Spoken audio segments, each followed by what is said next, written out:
Hi guys, welcome back to the channel. My name is Dave and today we're talking about weekly paying ETFs. Is this really going to be a thing? This right here is a list from stockanalysis.com. It has 49 different ETFs that now pay on a weekly basis. So in this video, I want to cover a few of these weekly paying ETFs and see if they can hold up against similar products that don't pay weekly, and also talk about this desire that we have for immediate cash flow gratification. So if that is what you're looking for, please stick around.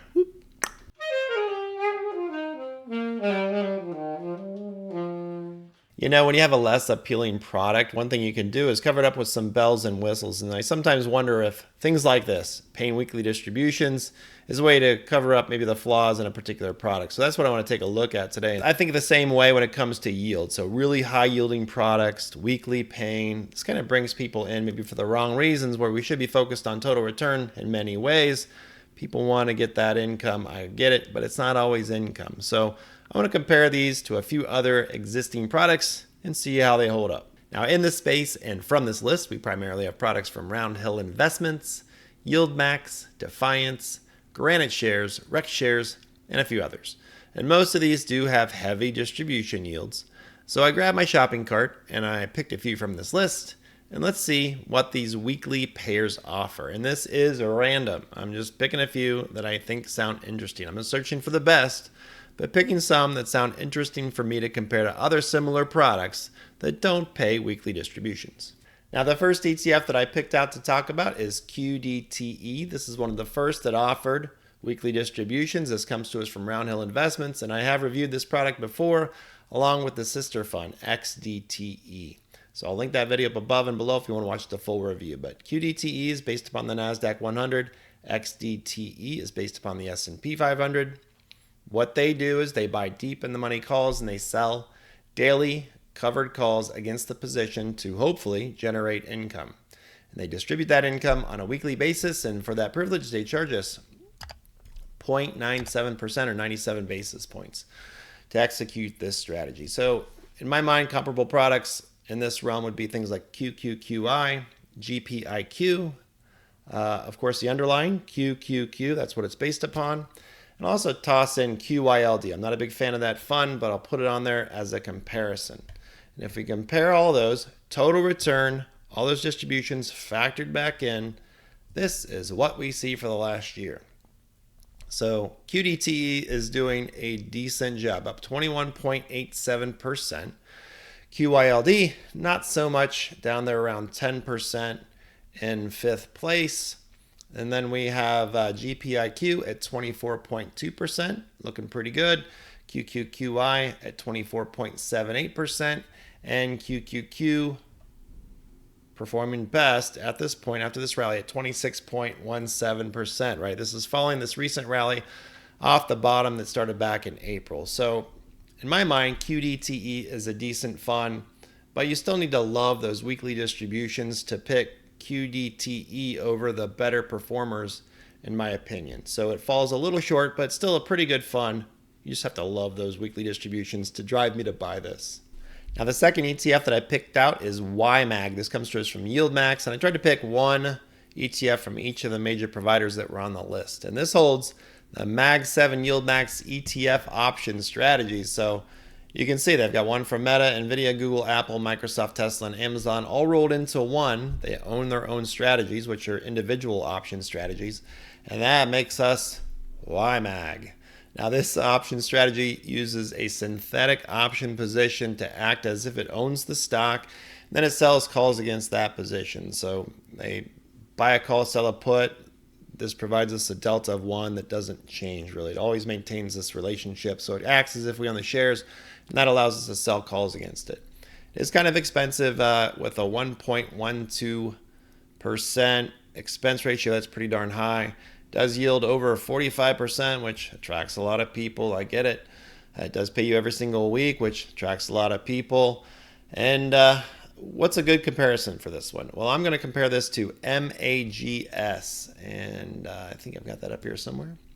MAGS, which I have reviewed previously, and I'll link that video up as well. And this is just a generic version of the MAG 7.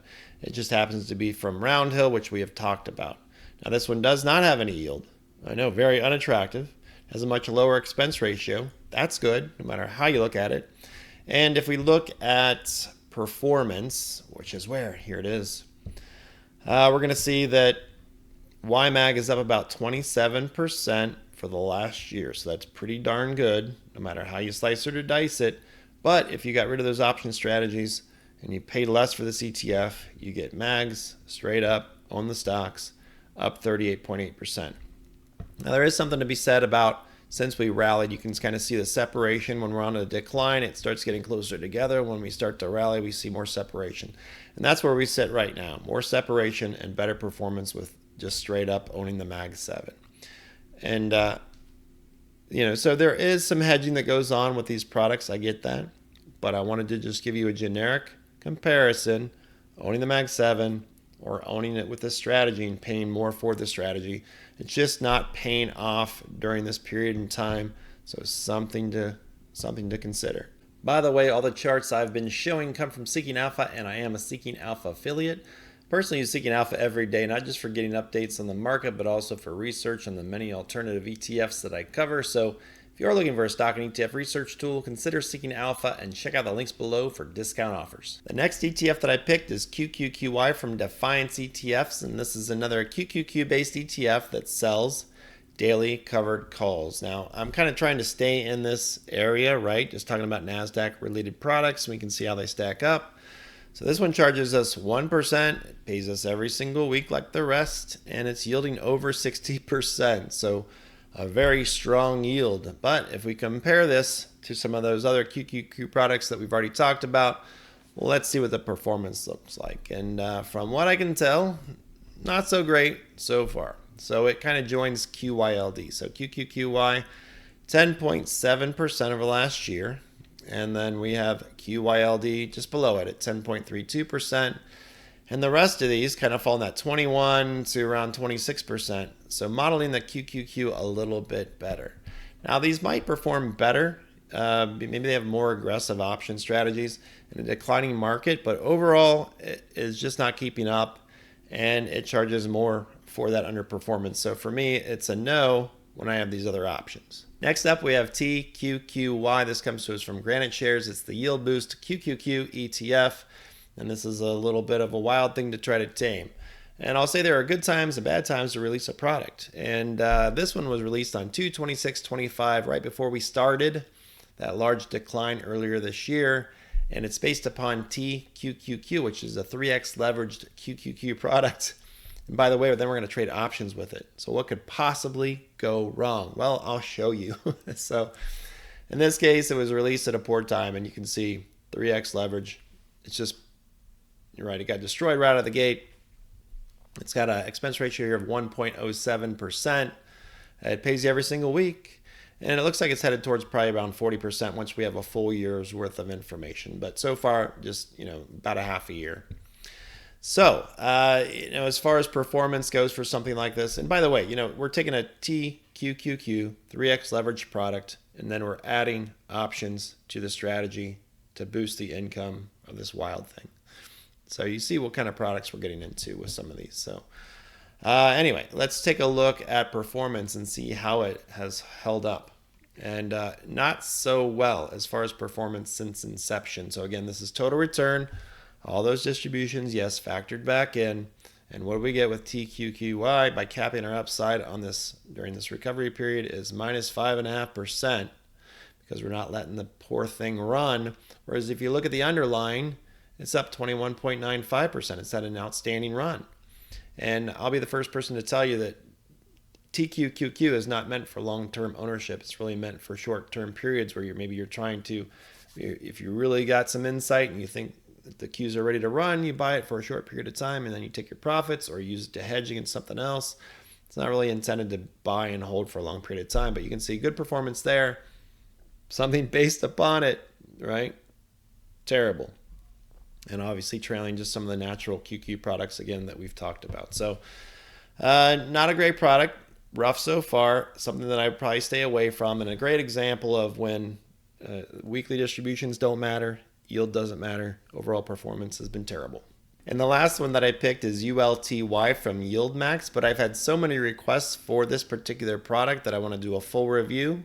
I also find it rather interesting, one of the more interesting YieldMax products. So we'll check this one out in more depth, probably in my next video. So if you like that idea, like and subscribe. Now, I certainly don't mind being paid weekly, but I don't want that to be the driving factor of why I invest in a certain ETF. I can wait a month or a quarter, it's fine. I'll get my money when I need my money. I can even sell some shares as needed. So it shouldn't be a driving factor. So make sure you're getting into good quality products that meet what you really need from them, and continue to look at that total return. If you have any questions on any of this, please ask down below. Like and subscribe if you like this type of content, and we will see you next time. Have a great night. Take care. Whoop.